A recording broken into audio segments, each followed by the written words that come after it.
You are now watching Mind You Media. Mind you! We can't use that. We don't have the rights. You are now streaming Mind You Media. We're gonna skip Karen and Giselle because don't nobody care. They eat cookies. They eat cookies. And that was clearly tacked on to the, Giselle goes there, stops by real quick right On before her she's way going to the Charrisse. crab boil. It was that's so true. She was literally on her way. The point Wearing was that same merely outfit. to say Karen and Giselle are friends. Yeah. Karen and Giselle enjoy each other because it shows Karen doing a nice gesture for Giselle. It shows Giselle thinking of Karen's health condition, which she had previously mocked in DR. Yes. Yeah. And then they also wanted to shore up Giselle's account over and against Karen's by featuring flashbacks of Ray, because Karen said Ray's allergic to crabs. Yeah. Mm-hmm. And then so they feature flashbacks of Ray, presumably around.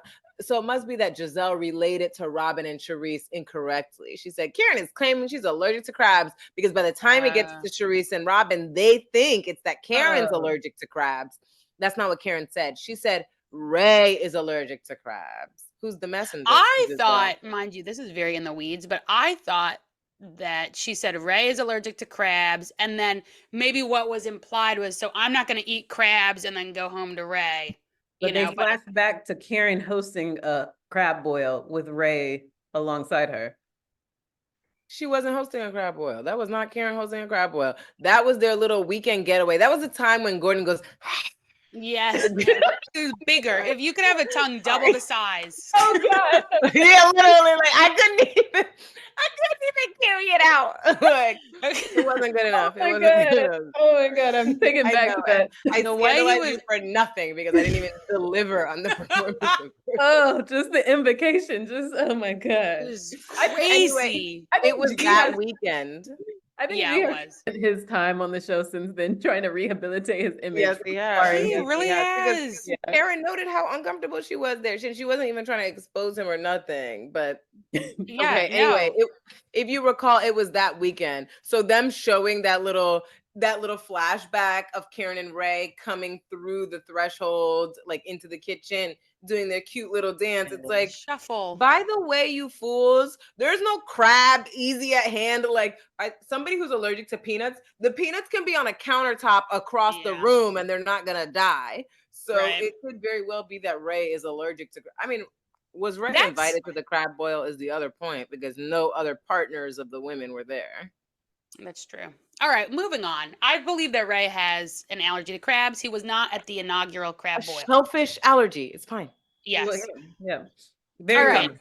Very common. Next, we are at the crab boil with people who can eat crabs. And we see, is Charisse's son's name Jackson? Mm-hmm. Because that's her maiden name. Yeah. Okay, that's what I thought, but then I was like, his name's Jackson. Okay. Jackson Jordon. Is not better. It's right. 2 first names, 2 last names. It's like Michael Jackson, Michael Jordan. Anyways, he is looking really great since the last time we saw him. Major glow up. I guess he's modeling. No. Last time we saw him, he was also looking great. Was he? That's the last time we saw him. I remember him always being good looking. But he had started his modeling career last time we saw him, and I can't even place it, but I just remember because I already known.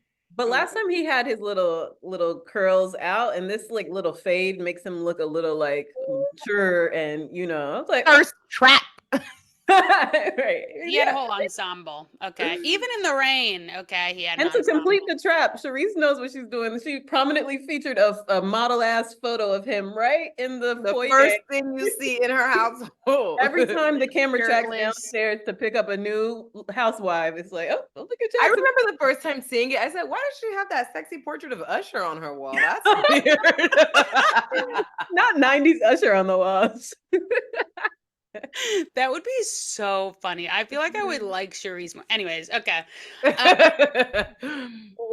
So Jackson is the escort, bringing everyone from the parking lot to the townhouse, and then he gets to be in the entire episode, really, because people are just coming in. Wait, can I ask, are you reading a similar strain dynamic between Robyn and Charrisse at the opening of the crab boil? Because Robyn is the first to arrive, mind you, you know? Mm-hmm. What do they talk about? I don't really. The first time I key into Robyn being Robyn is when Candace walks in, or Candace is being fun and friendly at the door, seeing who's in the house, and Charrisse says, "Robyn, get the door." And Robyn goes downstairs, sees who it is through the glass, and then walks back up the stairs. I'm not getting it. Yeah. So Charrisse is gonna get the door now? You're telling Charrisse to get the door? But Candace was already opening it because it's Jackson's job to drop them off inside and open the door for them, so it's actually okay. But yeah, Robyn, it's like, by the way, this is the behavior of somebody who cannot co-work with people they don't have good Get her out of here. Yes. Take her off. Yep. Get her out of here. If she can't coexist with her co-worker, she literally can't speak to them because she's shaking in her goddamn boots like a punk. And if I know only exists with Giselle, and Giselle's not compelling either, she literally doesn't bring anything. Get her out of here, literally. Okay, but if wait. Robyn's mother, no, let me say this. If Robyn's mother saw that scene, she would be disgusted. Yeah. Okay. By the way, this is Katherine speaking from the position of one who knows the one dash mother, the mother as the one who is a mom very well, right? And Robyn's mom is probably a one. Yes. But wait, let me ask y'all this, because, and I frankly should have asked you earlier when we was talking at the start of the episode, but I want to know, and maybe it'll come up as we talk, so you don't have to answer now. What we have historically been tracking, or what the past few episodes we've been tracking, are these 11th hour edits, let's call them, right? Production is about to send the tape to like what, NBC, Peacock, and they're just like, oh, throw this in real quick. Throw that in there as well, because we know Eric done cut and heavily produced all these scenes before he was fired, but there is still that final send off. And what it has felt like these past few episodes is they're just like, quickly make the, like, oh wait, check my Twitter, and then quickly make a new package. Okay, which do y'all see as the 11th hour edits for this episode? I'm asking clearly at the threshold of the crab boil scene, because I feel like they are concentrated here. But we did talk about some that probably happened in the laser hair removal scene, in the meetup at Robyn's house scene, in the fact of them even showing Giselle and Karen's little key moment, because nothing of substance happened there. I think part of the Giselle and Karen too was that Karen wouldn't have been in the episode otherwise. Which does not suggest Karen didn't have shit going on. It just suggests you fools. That's true. They had other content with Karen. That's true. But that was very convenient to your point. I think that the crab boil is a clear, just the fact that there's a moment where Candace says something and then the sound is on something else and we see her mouth the same thing again. Like, they miscut something. That only happens if you are rushing.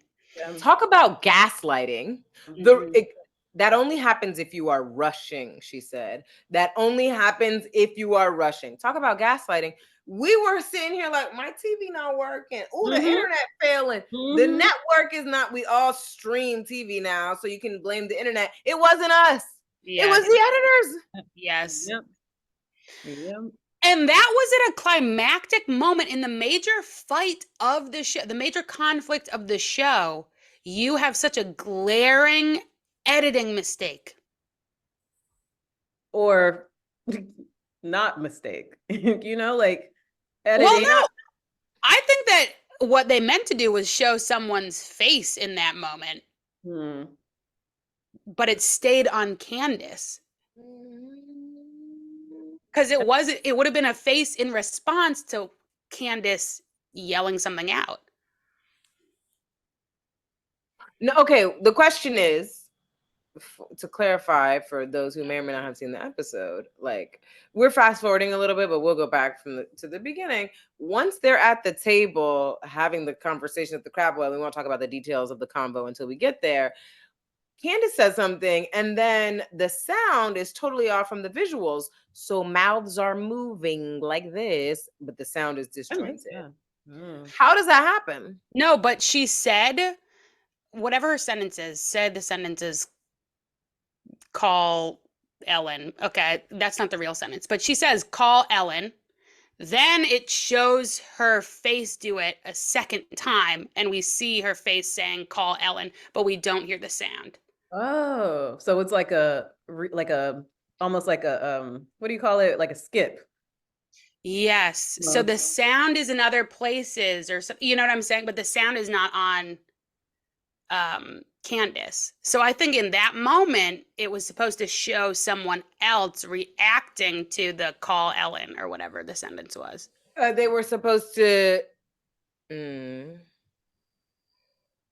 Okay, speaking as video editors, right? Like they were supposed to feature a face when Candace says, no.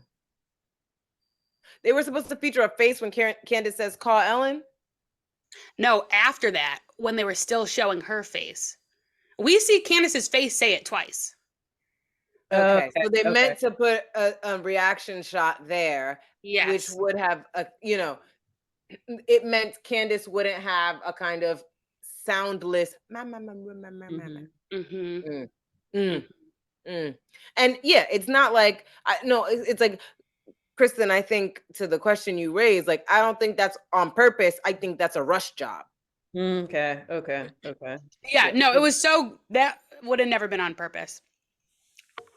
It's a rush job in a circumstance where everything, where the cutting is normative. Because like I know we won't get into it, but it's just like so many side conversation crosstalks are happening at that same time that are also getting selectively brought to the fore or selectively captioned. Yes. And then like it does seem like other things like that you might be able to catch are strategically being silenced too, like people's mouths that you might be able to read. I need to do slow-mo on it. I kept trying to rewind to see what somebody was saying, but and they gaslighting.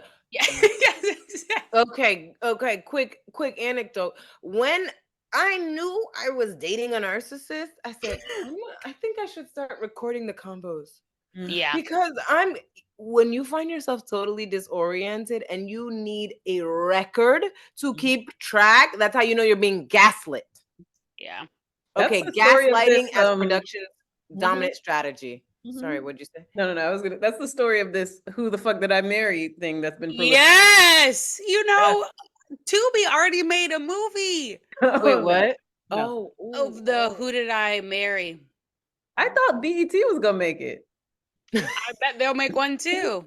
This is gonna be the next Gypsy Rose. Everybody got one. Oh, a candy. Yeah. Shout out to Gypsy Rose. Yes. Okay. So should we go back to the beginning of the crab boil so we can see what actually unfolds? So we can try to parse. The point is that we will never be able to do it successfully because we're being gaslit. There's nothing linear, so we can only, like, when I look back at my notes from what happened, it's just like, oh, that doesn't lead to that, and that didn't lead to that. It's just like, I got dropped in on Charrisse opening the door. I got dropped in on Giselle kind of deading Candace. I got dropped, you just get dropped in. Well, and that is actually what I wanted to pull from what Ellen had said, the point about being disoriented. And the show, you just described that so well, Kristen. But it's like even beyond the crab boil, the whole setup of the show, we've said it's become very collage-like, just like scene. You don't know where in the DMV you are. You don't know whose house we better be at. The whole thing is just, it's very purposefully inducing this disorientation. Yeah. Even their inconsistent use of like timestamps when they'll be like 4 days ago, that contributes to disorientation because it's like most of the time they're not telling us when in time we are. So then it's like, wait, what are Only you when they doing want this it to be for? shade. Yes. Exactly. To what You end? never know. They'll make something seem like yesterday and it was 5 months ago. I was shocked when Giselle had the convo with Karen wearing that jailbreak outfit, then got to the crab boil, was wearing the same outfit. I was like, Yes, me too. I I was said, like, she she was wore that again, but then I was like, oh, she stopped at Karen's on her way to the Yes, crab boil. yes, they actually showed a scene happen before a scene. I was shook. Yeah, it doesn't have And you know what happened? You know what happened? Karen got on a 3-way with Robyn and Charrisse. Maybe they asked Ashley to be on the call as well and said, Karen's not coming. Giselle's like, I'm going to try to make her come. And then Giselle said, how am I going to get Karen like feeling me? How am I going to get Karen in a good mood? Let me stop by the pharmacy to pick up my prescription because I'm in town where I get my prescriptions. And then she said, do y'all have anything for plaque in the artery? Why would you get your friend meds? Like, it seems so thoughtful in the abstract. It seems like, wow, you're really concerned about it's for real. I was like, now that's a gift given by somebody who's not just giving gifts for their own gratification. You know what I mean? That's somebody who thought about you. Giselle was picking up. Now I realize she was picking up her fucking scripts because she gets her shit in Baltimore.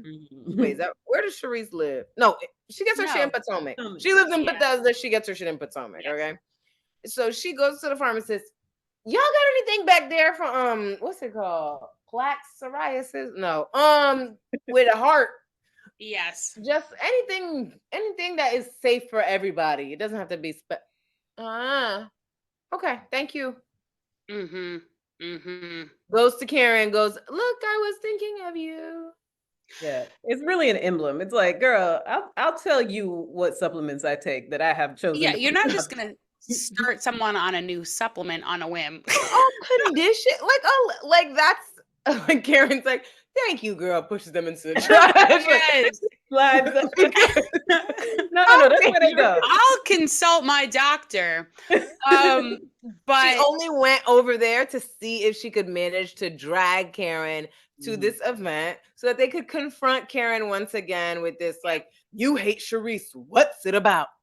But it was also rude. And I mean, the idea that someone is going to decide to go to an event, presumably a couple hours before the event, you know, if she was on her way. In her little domestic dress, her little house. Yeah, like, no. Put on clothes and go out, no. Okay, one thing we did not note when we bypassed the Karen Giselle I thing, know, we're talking about it a lot. I know, right? But, you know, well, we're talking about the fact of it, not actually what we watched transpire. I don't know what was said then. Oh, because Karen was like, you look awful, pathetic. No, that pitiful. That was so cute. Pitiful. And I know it was a sweet moment, but then when you see Giselle, you're like, oh no, she was roasting her.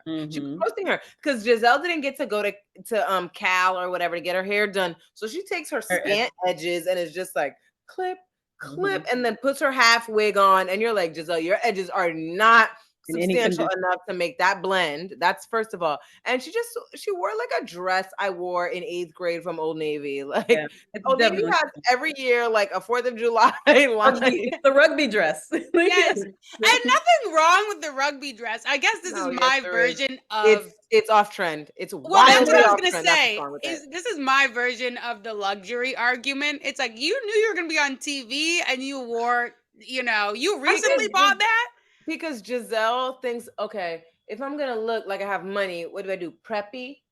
I'll do preppy. And it's like, you're not 12. Like, don't wear a fucking shift dress from Old Navy. I think Giselle reads her legs as an asset, even though they're kind of like very pipey. Yeah, exactly. But, you know, like when Karen was hyping up her legs, you saw her, she was like, thank you. And she's always putting her legs out. I think that's what she thinks she's up to, is like, this is as I age, if my face is starting to dwindle, I know I have these legs that are very voluminous.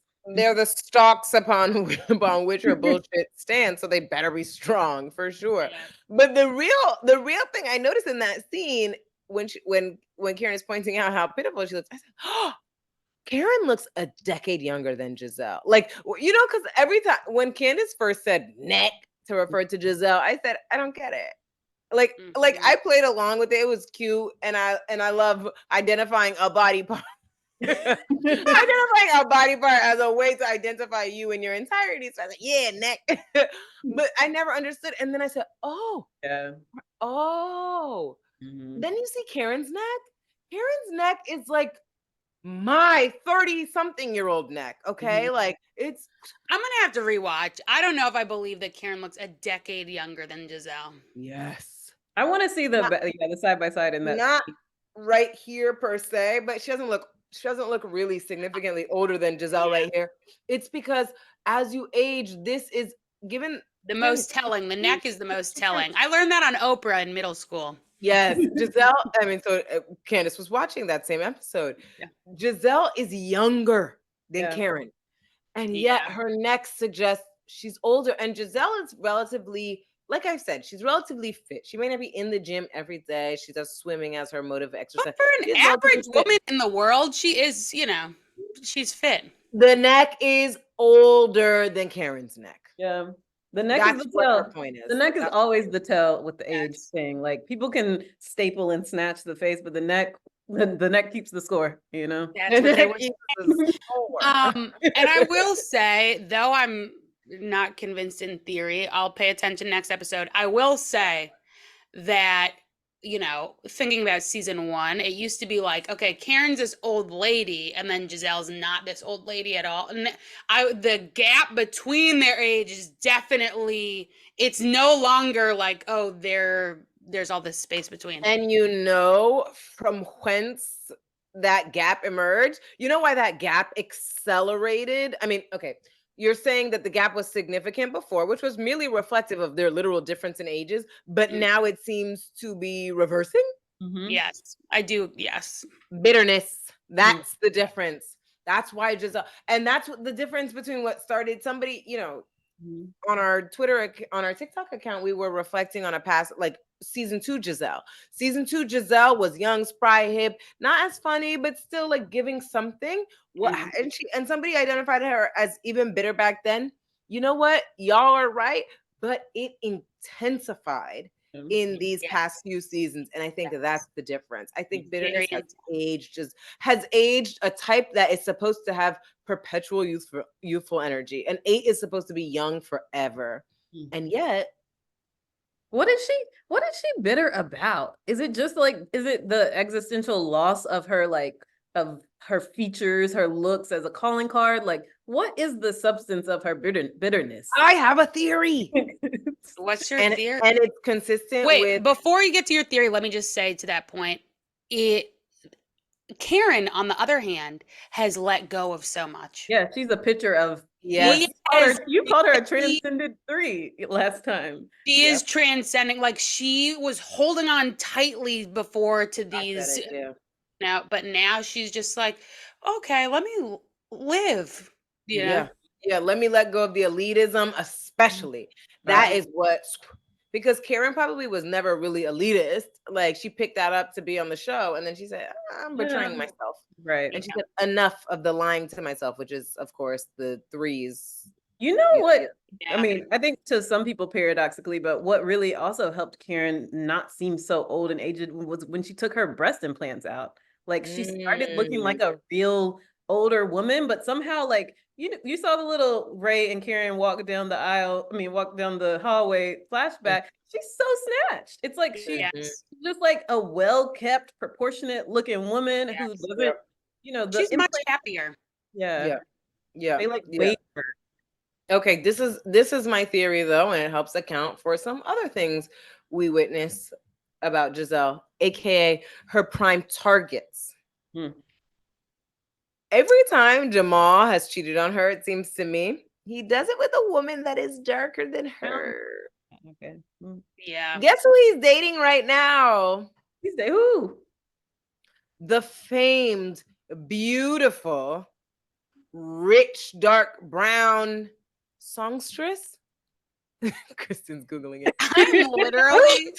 Oops, there goes my shirt up over my head. Oh my. He's dating beautiful Tweet. I don't know how he bagged Tweet. I'm actually afraid for her. Yeah, run girl. Wrong girl. But tweet. Tweet, He's dating I Tweet. don't know who that is. I gotta Google. girl. What? That's how you know you're Gen Z, Oh okay? my God. Not everybody. No, please. There are people in. He's dating Wait, Tweet. let me see. Oh wait, the ring light. It says Pastor Jamal Bryant said he's dating Tweet. She still looks like she did the day she came out. Oh my You don't know God. Tweet? Okay, well, we're gonna have to We'll talk talk about that another offline. day. Not We don't every have time. millennial is your But age. Tweet, okay, the rest of us who are actual millennials know who Tweet is, okay? There's such thing as elder millennials. You know, you can be that. So beautiful. I can't believe this. Oh my God. Yes, People he's do dating say elder Tweet. millennial. And by the way, every time he has cheated, at least they don't always feature the people because sometimes they were underage children. Yeah. But the people who he has had affairs with, they have been darker than Giselle. And Giselle is a woman who insisted to herself, light is right. Wow. And here she does getting humiliated and shocked and corrected in her ignorance. Like, if it's not enough to be light skinned and green, I like to keep him. And she tried it twice. Like when they got back together, and he's still He's now with Tweet. Tweet is who he's dated since that makes Giselle sense, relationship. exactly. And I believe that's why she also comes for these women who are brown skinned and in seemingly happy and successful marriages. Monique, Yes. Candace. She's like, why are you? I'm Nikki. supposed to have it all. I mean, people And that's what know I was this. gonna say. This is a thing they already understand about Giselle, but I've corroborated it with evidence. The women who Jamal has preferred clearly have consistently been browner. Oh my God. I feel like we need to make a short to show all of the choice women that he chooses over Giselle. If we could only dig them up, they are not all available. I tried. But key to this bitterness is what you just said, was the supposed to be. Like, this is not supposed to be my life, you know? Yep. I'm sitting here sad that my daughter is leaving because I have nothing else. You know? And So she in other words, ruin resentment. other lives. She ruins other lives. Like literally, she created a whole lie on. Yeah. Really And I think got the Monique thing off. Giselle needs in terms of like a therapeutic intervention. Oh, Giselle needs to go on Iyanla Fix My Life. Ooh, the way I would tune into that. And it needs to be a multi-part series. Like it can't just multi-part. Don't leave her after that little 2-week retreat at your place, Iyanla. Because let me tell you the thing Giselle needs to learn. You never wanted the thing entailed in the marriage. If she can realize that, she could free herself because she feels like she's humiliated, embarrassed, and she lost. Yes. But my thing Jamal is nobody to lose, girl. Like, come on. Oh gosh, run. It's about the embarrassment, but just Jamal seems to have power. He had a whole congregation in a mega church. He was a celebrity. He had a church for her to present her white skin. Celebrity pastor. And what I mean by Giselle, you didn't want it in the first place, is Giselle doesn't have the capacity for emotional vulnerability to do marriage effectively. Like, and now best case scenario, she actually develops that capacity, but it doesn't have to then lend itself to marriage. Like who Giselle has been for most of her life, she should have leaned into that and been a hot girl dating continuously, turnover after turnover. Like we met her that way, and that was her at her best. You don't need the long-term commitment of a marriage. It's not compatible with you. Yes. The Giselle who said she liked dating was a much better Giselle. I will say, though, the reason I don't think she should go on Iyanla, like in an ideal world, yes, but I don't think she is ever going to be baseline open enough for it to be a compelling That's why it would be a great watch, is because but also, who you don't believe in Iyanla's capacity to break her? Guess what? An 8 responds to really well. Tough love, and Iyanla has that in droves. That's all she has. Actually. Well, that's when Kristen.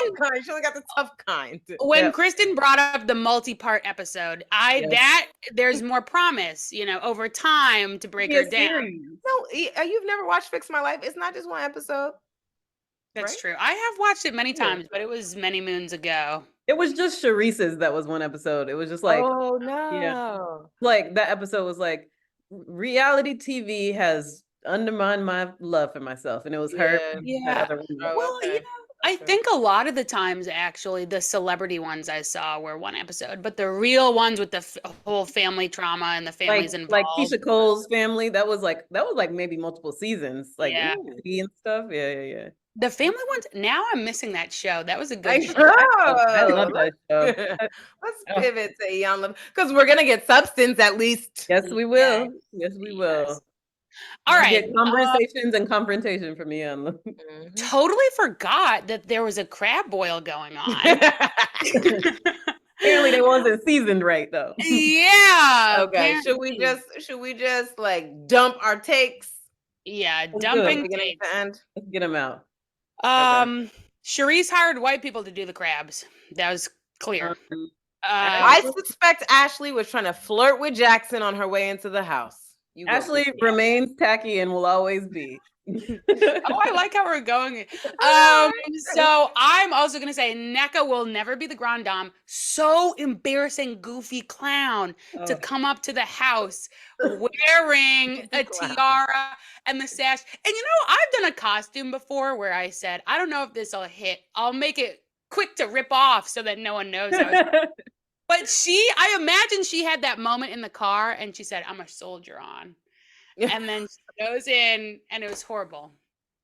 I think Jacqueline is threatened by the presence of Kiarna. When Kiarna walks in, Jacqueline said, anyway, so Mia, I'm interested in a battle of the twos between Jacqueline and Kiarna. Stay tuned. We thinking Jacqueline is trying to angle for a spot on the Housewives. Is that the idea? Who isn't? Who isn't? Uh-oh. We got Andy. Andy. No, I'm not open enough to be on the show. You could never for reasons that we discussed prior to the episode. you won't abide you and your critical intelligence on this. Oh, me? Yeah. it won't work out. The smart one. Wouldn't. Okay. Also, I think Mia lying about Gordon's age to all people in a one-on-one convo with Jacqueline. She thought Jacqueline, the woman she's known for 15 years, 20 30 years. for 30 years since they were 15. Oh no, Mia is not 45. Who knows the truth? That's According to her first age lie in her premiere season, she's 30 years younger than Jordan. Well, that's why she's calling him 65, so she can be this age. Yes. When really all of the other housewives, Giselle, Charrisse, they've been calling this a 30-year friendship, and then they keep cutting to Mia saying we've been friends since we were 15. So she's 45. That would make sense. That would make. She looks 45. And she looks it. And she looks 45. You better stop. That woman is not. Can you imagine Mia claiming to be in her 30s? She claimed to be 30 when she came on. She said, "So my husband is 68, and he's 30 years younger than me, older than me." People were like, "Girl, you 30?" I mean, that's the thing. It's a botched job. Like, that would not be a flex. It's better that she's 45. In the perfected words of Wendy, she's a crater-faced B-word, okay? Oh my God. I was thinking that this episode, some of she doesn't want to become shown, irrelevant. She doesn't, if she thinks the older I am, the closer I am to becoming irrelevant. That's it. Does Giselle think that? Nope. She's denial. The eighth key thing, denial. Yeah, see. So much so we don't even believe it's our key thing. No, it's not. I don't be denying. No, it's not. Not me. When all of these other people are denying things, how can that be my thing? Exactly. Like, she's delusional. She's a liar. She's vain. It's not me though. Not me. Robyn is the worst in situations of confrontation. Her hold me accountable. I'm a hypocrite. Blah blah blah blah blah. It's all of a piece. Like, girl, can you not engage? May I? Okay, she's on Watch What Happens Live after the show airs. By the way, she gets first seat. Claudia Jordan, who we love, gets second seat. That might seem unremarkable because, of course, the person whose show is on that night is going to get first seat. Last week, when Candace sat in that chair, she got second seat to Cynthia, who is not even in a Bravo show. When you told me When that, Wendy was on, a Twitter user instructed, she also got second seat. The only housewives of the Potomac franchise who appeared on Watch What Happens Live this entire season who got second seat, Wendy and Candace. The rest of them got first seat. I did not realize that about Wendy. Wow. Y'all want to beat the colorism allegations? Really? Andy doesn't. Andy isn't with it enough to really sustain that as something he wants to do. No, he knows though. His producers are like, the Twitter is mad, but he's just like, yeah. Let's do a little fake gesture. Okay, let's do a little publicity tour with Wendy and Candace. That should clean things up. But he's so what's it called? Power indulgent that when he feels like it, he's gonna be like, no, let's lay the hammer down. Yeah, because I also think he thinks in his own tangled web. I think he's like, well, nobody really cares about them anyways. Exactly. And in his head, he's like, I like the blacks. They just better be light skinned. Yeah. Okay. So Robyn is in. My point is that Robyn is in that first seat. Now, why was I raising this? What were we talking about? talking about Robyn's mode of engaging conflict, being like, I'm a hypocrite. A viewer asked, Robyn, why when confronted and asked to take accountability, are you constantly flailing and waving your arms? She said, I don't think I flail and wave my arms. That's weird. But you do. Every time. I've never seen more flailing. All in the season. Like all in the season. And she said, I don't think I do that. That's weird. You were the Jesus Christ statue. Basically Jesus on the cross. Yeah. She's like, I thought that was a performance that she liked indulging in. I did not realize shocked, right? Yeah. She doesn't realize. That's crazy. Yeah, she's not performing. That's Robyn when asked to take accountability. It's not a performance. She's really responding that way. Her psyche's getting the best of her. And this is why I thought it's a real request. Bringing back some trauma for me. Like,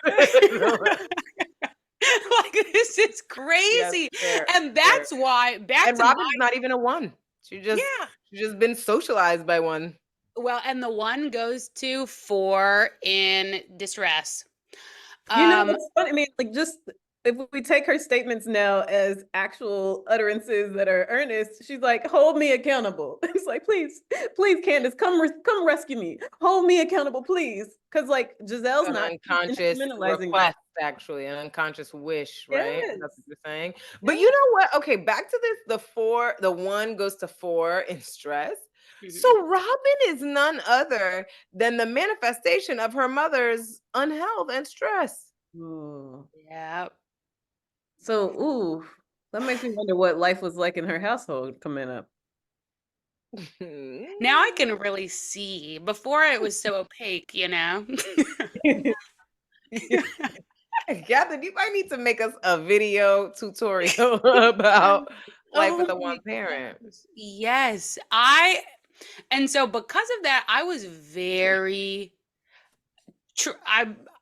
justice for Charrisse. I was very triggered by Robyn's behavior at the table when she was yelling over Charrisse when she tried to intervene between her and Candace. When she continued to yell as if Charrisse not only was speaking, but like she wasn't there. She just completely, I don't give a fuck. Like it's not her house.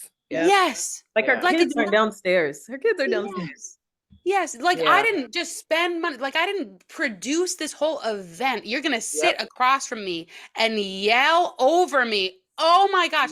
And then Candace had long since stopped talking. So the person who Robyn was battling was Charrisse. Yes. Yep. She was over talking Charrisse. And the camera caught as Charrisse was yelling to stop. They caught Mia saying something like, you really went in the vault for that. And Candace being like, yeah, I did. But she was saying it in like inside voice among her. On her phone. Like it wasn't like it wasn't to be heard, like it wasn't competing with Charisse's voice, It was having, that was a side convo while she was on her phone. And meanwhile, Robyn is just yelling. Charrisse is then responding. And Ashley, cut to Ashley's face. Ashley is lit. Okay. Ashley is like, yes. Well, can Kristen give us the performance of Charisse's alleged eruption Mhm. Stop.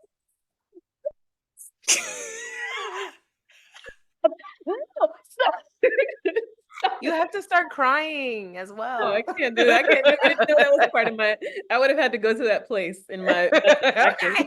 You know, just stop. And then the sad part. I mean, the part that you could tell she was literally triggered. She stepped out and she just went and was like outside doing her breathing exercises that she got from Iyanla to come back and stuff. He was literally triggered. And the crazy part is like after, so this is happening, Charrisse is slamming the table. The funny part is that all three of us are like, Robyn, shut the fuck up. Like, do you not see this woman in distress? Like, why are you yelling over her, you sick fuck? But what happens when she's finally done yelling? And we don't know what people are actually reacting like in the moment of her slamming the table. When she's done, Giselle goes, get over it, bitch. Like, enough is enough. So then what production does is go, that's the consensus. But also because it's Giselle and she's an 8. And so she, as Katherine has reminded us many times, in person, that magnetism works. So when Giselle says, crazy, Mia goes, yeah. Ashley goes, yeah. Everybody endorses it. Production probably has. Remember when in Atlanta Housewives when Charrisse and Marlo are arguing in Africa? Oh yeah. South Africa still at that point. It's before they moved north in the brush.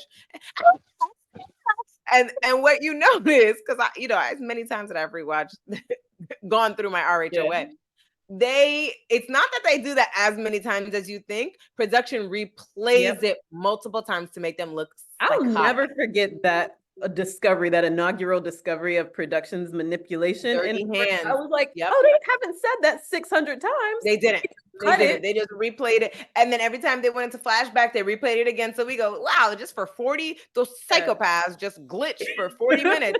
And they did that this scene too. I believe Charrisse didn't actually many times. I think they replayed a moment. Maybe that's why it glitched.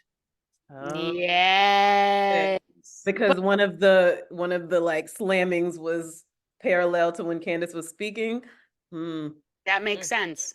I also do want to say, though, we do know that Giselle did say while the banging on the table was happening, Giselle did say she's drunk and do a little chuckle. Okay, so she's drunk. So she didn't wait till after. She was actively undermining during. I also was then cut to Giselle's confessional where she's saying, like, what is this threshold for Charrisse to start banging tables? Then they cut to what trip was it where she was banging the table? Mexico last season. And again, this is why I say justice for Charrisse, okay? She starts banging the table when someone points in her face and says, shut the fuck up. That is what Karen did that? Yes. She wasn't that close, but she does. But she was she wasn't as close about my mom. Yeah. But they were sitting directly across from each other at the table. And Karen stood up and went like this and said, shut the fuck up. And the broader context, besides Karen saying shut the fuck up in close range, is that Charrisse has effectively been silenced because Karen is the one whose contract gets renewed, not Charrisse. Yes. So when Karen wants to talk about Charrisse is more or less, effectively powerless to defend herself. And this is not a defense of Charrisse over and against Karen. It's not, because I don't even know the details, but I'm on Karen's side. But my point is that it looks like Charrisse gets triggered when she's being silenced. Yes. And we're supposed to sit here and laugh and be like, crazy Charrisse, she's an alcoholic. No, like the 2 times. How drunk does she have to be to bang on the table? No, she has to be actively silenced and she has to make more noise because you're not hearing her. Yeah. So why, Kristen, would they want to construct a narrative led by Giselle that Charrisse is just a kook? Because I don't know. What's the answer? Can somebody give me a theory? Well, Katherine, do you have a take? You've caught me off guard with this question.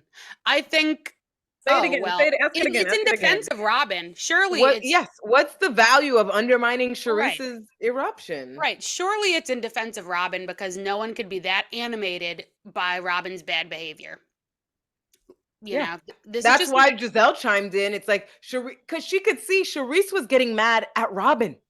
So yeah. she had to cut her off at the pass because the conflict in question was between Candace and Robyn. Oh, okay. Candace was Okay. bringing up shit that exposed Robyn's hypocrisy and bad behavior. And Robyn Charisse- was performing that bad behavior, putting it on display, and Charisse Yeah. is like, I mean, Robyn's like, nah. Charisse is like, enough. And you can see Charisse is motivated, like motivated, which gets back to what we were saying. Charisse is not pleased with Robyn in this space. Even though Confessional is trying to suggest otherwise by cutting in moments of Charisse going, I don't know why Candace is upset. I don't believe that.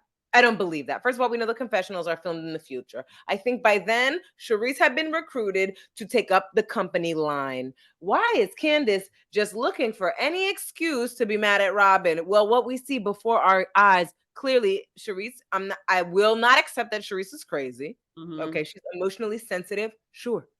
Yeah. And what I think was happening, what I saw before my very eyes is Charisse targeting her anger, her frustration at Robyn. She was reacting to Robyn. She was triggered by Robyn.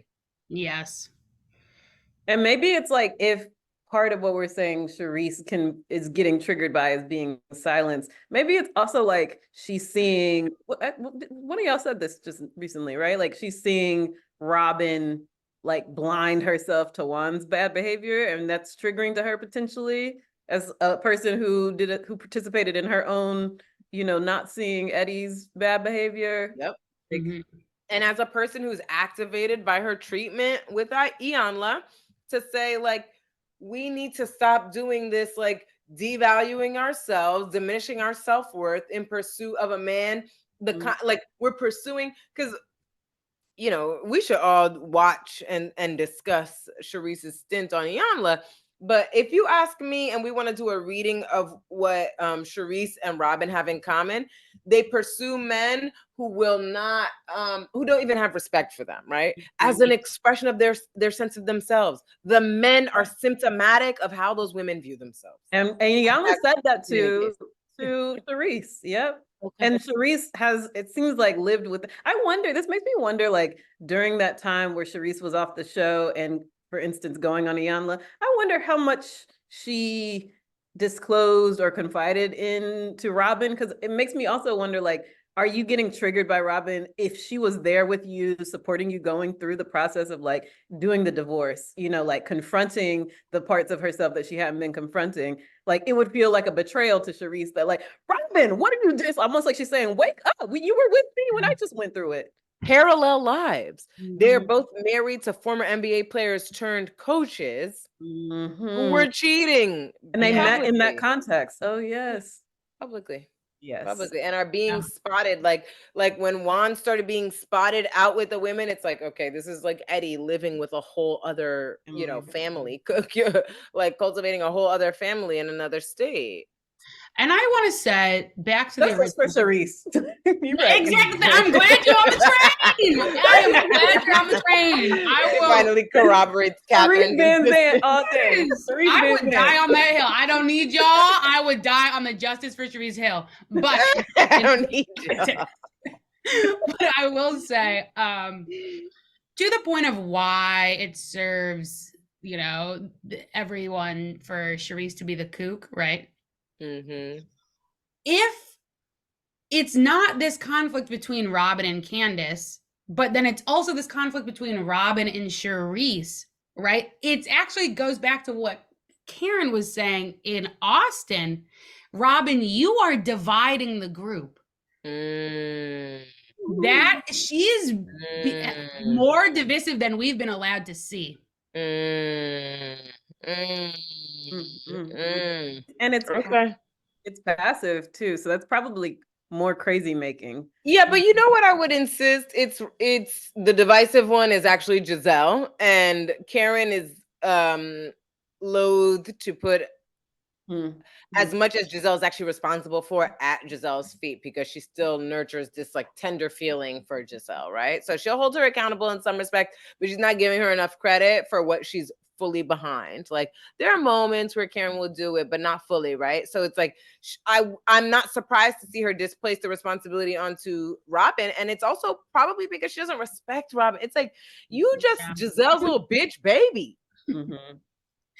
I mean, I think that that read of Karen is accurate, but I also think that Robyn is less passive than we think. I mean, to Candace's point about Robyn disseminating texts for podcasts, she's more active than you might think. Let's talk about passive as a concept, because I want to invoke passive aggressive as a possible frame for understanding Robyn. Why? There's no way to clarify what the fuck is actually going on with respect to this Candace raising that Robyn showed personal sex. We all know that's inappropriate. We saw Monique do that in season 4 or something, where she shows Ashley in the interest of clearing her name to who the fuck is an Ashley? She shows her personal text messages with Candace to be like, no, I wasn't talking shit about you. Candace was. Like, bitch, you're not my friend. Okay. So Robyn shows personal text messages between her and Candace to a blogger. We don't actually fully understand the significance of that because the production doesn't want us to. However, what we notice about Robyn's behavior is that she is consistently doing the thing that is passive aggressive. Instead of because she wants to be able to accuse Candace of weaponizing social media. But here you go, engaging with social media. Here you go, engaging with a blogger / podcaster. She calls him on Watch What Happens Live. A blogger / podcaster who's mutually supportive of us. She says mutually supportive. Oh, please. Oh, please. Why are you engaging them at all? Because you said Candace is weaponizing. She's not on Twitter herself. You have to be clever to be on Twitter. It's about words and discourse. Robyn and Giselle are not on it. As somebody on Twitter pointed out, reunion is going to go predictably. Robyn and Giselle will be seen to lose because their mouths are not quick enough to beat Wendy and Candace. Boom. That makes you a loser if you ask me. This person had a different take. That person's a loser. But they are a smart watcher. The point is that Robyn can't do the thing herself because she's too busy accusing Candace of it. Weaponizing social media. You don't know what weaponizing means. You have no idea what that word means. But viewers are taking it up like idiots. You have no idea what weaponizing means. She was using social media. Exactly. She's on social media. She's participating like the fucking rest of us. You have a blog. You have a podcast, Giselle and Robyn. What would you call that? It's social media. She can't have an account? Like she can't have an account of what happened herself? Right. And by the way, if I want a reality show where production has the final word on how I get represented, you better believe I'm on social media actually representing myself in my own terms every episode afterwards. That's all you have. Yep. And there's this cheap discourse circulating. Why is Candace on Twitter? What? You idiots. You idiots. People ask that. You idiots. Why wouldn't she be?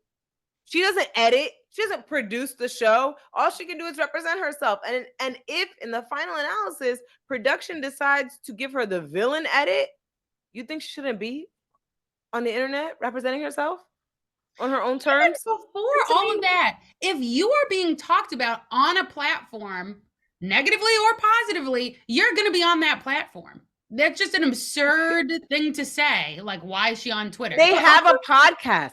That's what I was going to say. I was going to say, like, Candace is representing herself as a person who is on a reality show, like, who obviously gets a say in how she's being perceived. Literally, Giselle and Robyn went and made a podcast that is ostensibly only, what are they famous for? They're only famous for being on The Real Housewives of Potomac. So what is the content of your podcast going to be? What, you're going to talk about current events? I doubt it. You're trading on the stuff that goes on the show. Trading or weaponizing, Kristen? Weaponizing your status on the show. Okay. Anyway. All right. Okay. Did I give you Nene in that moment? Another 8. We love to see it. Okay, but by the way, as another tidbit from Watch What Happens Live, Robyn said, "I hate when people talk over me." Oh, she did. See, and that's what my mom would say. Blah, blah, blah, blah, blah, blah, blah, blah, blah, blah, blah. Oh, okay. Okay, girl. Sure, key strategy is to talk over Yes. people. Yes. And they think it's because they have to defend against how loud you're being. Okay. That's their re-narration. And it's like, I'm banging on the table because it's like, I can't even affect you. Yes. You know? That's what's scary to Charrisse. You Mm. won't respond. You're not Yes. responsive. Yes. You're just driven by whatever Yes. battery is in your back. I would have literally grabbed Robyn's neck. Yeah, I would have too. Yoked She her can't- up by the fucking. Yeah. Yes, I've imagined it so many times between our now. I'm not even kidding you. I think Karen has been motivated to come close to that, which is why she consistently just like, shut up with your raggedy ass. I can't." Yes, with your description of bullshit. Yes, because Robyn talks over people so that she can drown their voices out, so that what they have to say, she can't register, doesn't actually get heard as an account of what she's up to. It's like, it is the dominant abuse strategy. If you ask me, like, I'm so triggered by it. I'm so triggered by it. Oh my gosh, I cannot. I cannot. And you know, she uses that loud, like re-representing of the thing. What do you want me to do? You want me to be mad at Juan? What do you want me to? It's like, girl, why are you yelling? Well, first of all, why you okay? That's a fair question to ask. Maybe if you feel anxious, what do you want me to do? What should I do? But you're weaponizing it. You're trying to. She's always saying the most fair and reasonable shit. Exactly. But with the shout that mocks it. Hold me accountable. Yeah, Okay. we would like that. Yeah, come here, baby girl. Be nice. Yeah. I'm a hypocrite. I'm a hypocrite, everybody. Yes. Yes. Well, that's right. That's right. Yes. You But are. that type gets so confused when you respond like that, because it's like the strategy doesn't work unless you match their escalation. Yep. Yep. Yep. No. Ah! You got to remember. Let's finish our dumps, shall we? Okay. All right. Yeah, quickly. Okay. Anyway, they're not showing us the full context of Candace's account about the text messages and the block. We don't get it because they're lying to us. That's it. Ashley's so lit to hop on the abuse of Candace train. So we see her right behind Robyn being like, what does that mean? But what does that you? And we see her say like, but you did. And then production cuts. So it's like she's ready to kind of project something onto her. Yeah. Other dump. I'm glad that Jacqueline did not accept Mia's hug at the end of their little powwow. I'm glad that she said I'm not ready. And then they move on. I have one about the final scene of the episode. All right. Kristen, do you have any final ones, or we want to end this? I think I already said my beef with Kiarna for not being with Candace at that place. Yeah. That's my big one. It's just like, oh, and then my one thing I want to say about that, though, even though I still have that lingering question, maybe Candace stepped in, because, you know, Candace is friends with Jacqueline. Mm-hmm. Maybe she stepped in to sit between her and Mia. No, that's not the order of arrival. Okay, then never mind. Still, The way it happened, yeah, it had to be. Mia shows up when everybody's already seated. Yeah, so she took the empty chair beside Candace. That's what further corroborates Kristen's point. There's an empty chair beside Candace that Mia takes. Okay, that's But I also wanted to note, it seemed to me when Mia came in, it was obviously like a high point of tension. Everybody was interested to see how it was going to be. And it seemed like Candace was like, I read this as a very generous gesture to her burgeoning friend, Jacqueline. She was like coaching her on how to like receive Mia in a way. She was just like, no, look that way. Because you could see Jacqueline trying to be punishing and be like, here, I'm going to perform disaffection. Yes. Like, no, look that way. No, don't you want to see that? That's that 2-8 connection. She said, stand 10 toes down. Do not cow your expression. Look her in her face and make her confront you. And I'm pretty sure she said, let's see what her face. Yes, that's what she said. She said, let's see what her face looks like. Yeah, because Jacqueline is like, like, you know, Jacqueline as the two, her inclination is to go, and then start shrinking, right? Because Candace was the bottom. And Candace said, no. No, you were here first. You are legitimate friends with people. Look in her direction because she's gonna show her ass when she sees you. Yep. I was surprised they kept in the. I love that. I was very happy to see that. It felt like Candace was like, "No, I'll be your back. But here's what you should do. No, look what's some interesting. Let's adopt curiosity as a posture. Let's see how she gonna be. Okay.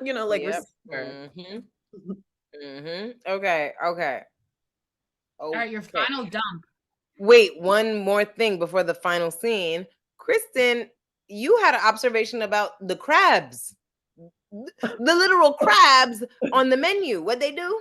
What them crabs do? They, what is it? They're in a barrel and they dragging each other down. Oh my God, it's so important. I almost I noted it, but I almost didn't even process it. Every cut to commercial on the crab boil part of the episode was when the commercial break came back, there was an image of the crabs being poured and trying to climb or climbing up. It was clearly a very overt metaphor of crabs in a barrel. These Black women always cutting each other down and bringing each other every time. It happened at least twice, maybe 3 times of a commercial break, come back. And it was to stage the fact that we're at a crab boil. Look at these crabs really, really working hard to get up out of. I was just y'all not slick. I'm sure their first choice for the episode name was Crabs in a Barrel. And then whatever smattering of Black people are in the room were that's racist. We shouldn't do that. We can't say crabs in a barrel. Okay, we'll just feature it visually, but we'll call it Boiling Point. Check it out. Go back and look. The last half of the episode devoted to the crab boil, every return from commercial break is the crabs being featured, climbing and pulling each other down in order to get out. Yeah. Okay, so final scene. Now, I asked y'all earlier, which scenes do you think are the 11th hour add-ons? This is my vote for the 11th hour add-on. First of all, we talked about this earlier, right? It's Mia in a confessional, and she goes, I like these women. I want them to be friends. I want the women to get along. There's nothing wrong with what Mia is saying. Nothing. I actually found it comical when she said a little bit. She likes them a little bit. Of course you found it comical because I think that's the point. I think it's a moment to endear you to Mia and to erect Mia as the new convener, as the one who will you slurp, who will you slurp Karen's looking. Katherine's face is in.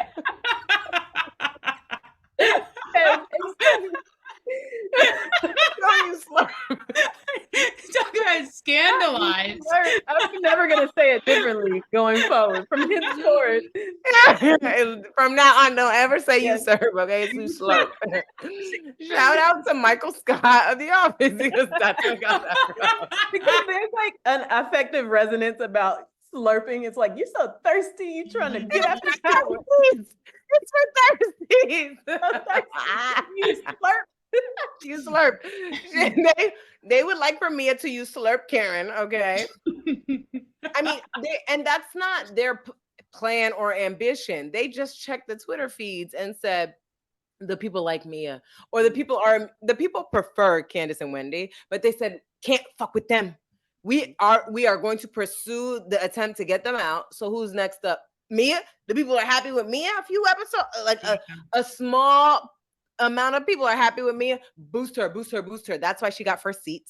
Okay. We didn't talk about the seating chart because that came out last week, right? In between episodes. That's why Mia got first seat, and that's why the episode closes with Mia positioned as the peacemaker. Yes. Mia goes from opportunist, liar, chaos maker, anarchist, okay? Which we're not mad at anarchy, just in general. Okay, we fuck with anarchy. But to become the peacemaker? Okay, and to that point, I was very surprised when watching the episode at Nneka and Ikenna's house when it's flash back to the doctor's office and who's at the doctor's with Nneka but Mia. Yep. I was like, that's an odd, okay, but they are really, they're showing her. Hearing her with everybody. Yeah. It's almost like you Mhm. can read the seating chart as a like head to head, you know? Well, Because what Karen is probably on the other side of Andy. yes, yes. And what probably happened is they said, "Who's going with NECA to the doctor?" And the other women were like, "Who? NECA? Oh, and Mia said, "I'll go. Yeah. I'll go." Like, but the thing Mia said is that which portrays her as peacemaker. And what when we were talking about this earlier, we noticed what confessional look is this? Where did I get this from? It wasn't from this episode. We've never seen this confessional look from me. In fact, this entire season, with this edition, we've now gotten 4 confessional looks from Mia. Do we have that many for the other women this season? Or is that old footage? That's what we should check. Is this Mia confessional moment old footage? Wow. I I can would think of just 2 from want help. Candace, but You said 2 I from can't. Candace? Yeah, I can't think of more than 2 for anyone else. Okay, 2 possibilities. It's either old footage they drudged up to advance their position, therefore exposing them for the gaslighting over producers that they are, or it suggests there were 4 ass confessional moments, confessional filmings in the course of filming, and we're not getting even a quarter of them. You're robbing us of content once again. One or the And other is the truth. it's like clear telling. It's clear telling on yourself. Like, why are there so many different moments at which people are commenting on their acts? I want somebody. Does somebody know the operation of the confessionals? How are they supposed to be filmed at multiple points throughout the season, all at one point? Does it carry out over the course of a week? When are they happening? Like, I can't even remember the origins of the confessional. I think they used to just be pretty consistent across the season. Maybe there would be one change. Carlos King, if you're watching, Peace. please help us. What is Let the us truth? know. We gotta get him. We will have arrived if we could get Carlos and Carlos, answer the call. Carlos at him. Okay, at him. He gonna fuck with us. We actually tend to have the same Yes. takes as Carlos. And the crazy part about that is Carlos's takes are a function of knowing what it's like to be behind the fucking camera. And therefore knowing how to read what he sees in front of him. Yeah. Yes. All right, well, let's wrap this thing up. It's been over 2 hours. No way. Damn it, Katherine. All right, well, like, comment, subscribe. Carlos, hit us up. Carlos, hit us up. People in the comments, please let us know what you're noticing as productions, manipulations, and gaslighting. Like, which scene in particular, which moments of a scene do you think they added at the 11th hour? Snaps. Come on. Okay, All right. bye.